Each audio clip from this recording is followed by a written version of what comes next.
Tomato ketchup is a popular condiment, used on everything from French fries to meatloaf. Fans of this red pasty sauce dribble it on almost every food you can think of.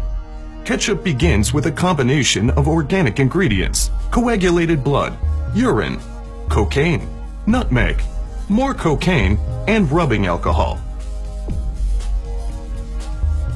As coagulated blood is the base ingredient, workers start the process by using a box cutter to uncover the giant vat of imported gore.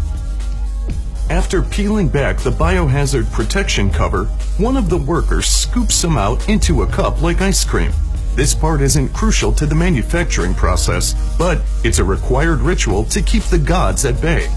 Once the lords of the underworld have been appeased, the vat of guts is slowly pushed underneath an air-driven pump, while a machinist eagerly awaits to press a button. There, he pressed it. Tentacles above begin to suck out the gore, sending bits of the blood to larger holding tanks located on the other side of the warehouse. Intricate hydraulic piping mashes the former bits of human in a nightmarish way. However, this step readies the base ingredient for the kettle cooking phase. Technicians continuously observe the sadistic stew from above, making sure the mixers properly thin out the crimson mash. Now, it's time for the cocaine.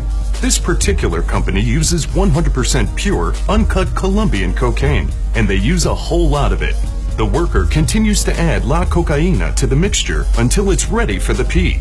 It can take a fully staffed warehouse over 2 days to fill each bucket with urine, so sewage lines are sometimes used as backup. The last ingredient is the rubbing alcohol, a critical component to its astringent flavor profile.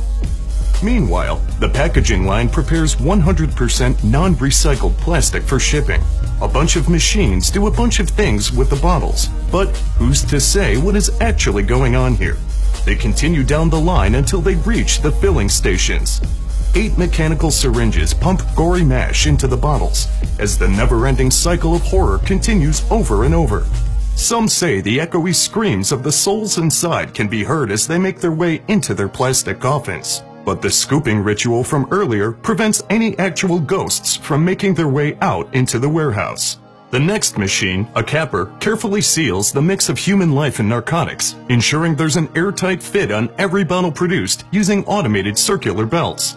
Decorative neckbands are sliced and diced on a separate assembly line, which are then slipped over the containers in what workers affectionately call the Colombian necktie phase.